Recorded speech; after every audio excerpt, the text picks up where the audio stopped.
So we opted out of vote by mail for last year's annual town election. The reasons were very different last year. The state sent out over 3 million postcards to the citizens of Massachusetts offering early vote by mail for all elections. We had a March primary last year prior to our April town election. So we did have quite a few people, I believe it was about 1,400 people, request to vote at that point in time for all elections to vote by mail. Quite frankly, we weren't sure that they knew by selecting all, by selecting all, they weren't necessarily requesting the annual town elections. There was a lot of ambiguity there as to whether they really meant to receive a ballot for that election or not. Due to the postage costs and the administrative costs and the timing last year where the elections were so close together, April 1st and March 5th, the elections were very close together, we opted out.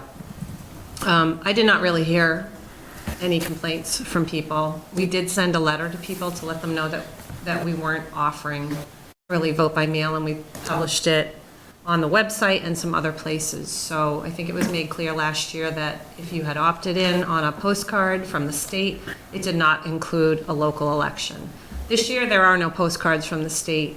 I only have 2 absentee ballot applications so far for all elections this year, of which there's only 1 planned at this point in time.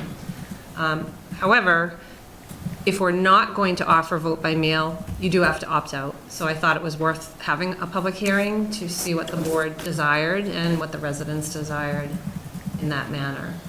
I do think it would be much more manageable, but I do not recommend that we send out an application to every resident because that would be very costly.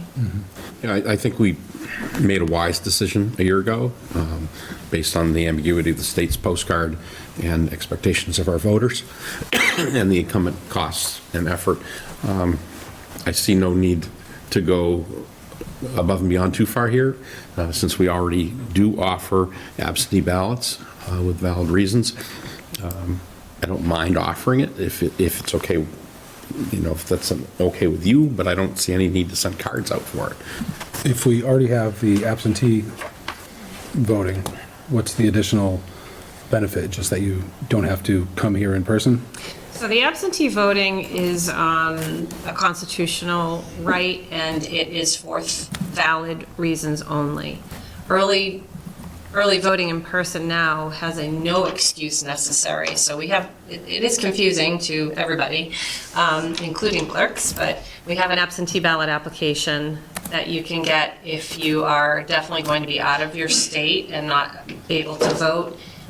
If you have a disability that prevents you from going to the polls, and if you're in the military or something, you can't physically be present.